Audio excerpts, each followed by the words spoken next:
നിങ്ങൾ HSCയിലേക്ക് ഒരു CNM റോളിലേക്കോ സീനിയർ സ്റ്റാഫ് നേഴ്സ് റോളിലേക്കോ അപ്ലൈ ചെയ്തിട്ടുള്ളവരാണെന്നുണ്ടെങ്കിൽ ഡെഫിനറ്റ്ലി നിങ്ങൾക്ക് എക്സ്പെക്റ്റ് ചെയ്യാവുന്ന ഒരു ക്വസ്റ്റ്യൻ ആണ് ഓഡിറ്റിനെ കുറിച്ച്.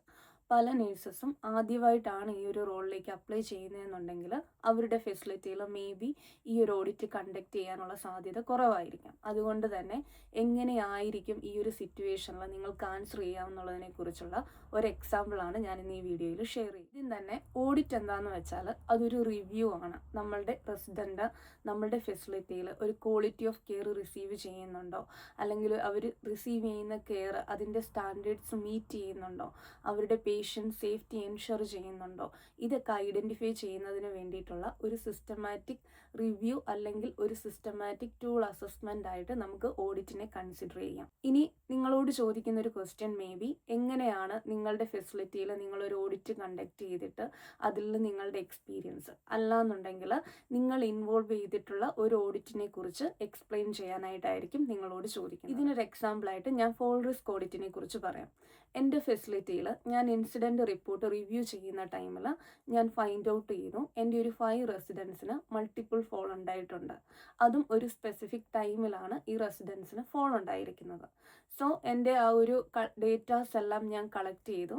അതിന് വേണ്ടിയിട്ട് ഞാൻ റെസിഡൻറ്റിൻ്റെ ഫോൾ റിസ്ക് അസസ്മെൻറ്റ് റിവ്യൂ ചെയ്തു, മെഡിക്കേഷൻസ് റിവ്യൂ ചെയ്തു, ഇൻസിഡൻറ്റ് ഡോക്യുമെൻറ്റേഷൻ റിവ്യൂ ചെയ്തു, കെയർ പ്ലാൻ റിവ്യൂ ചെയ്തു.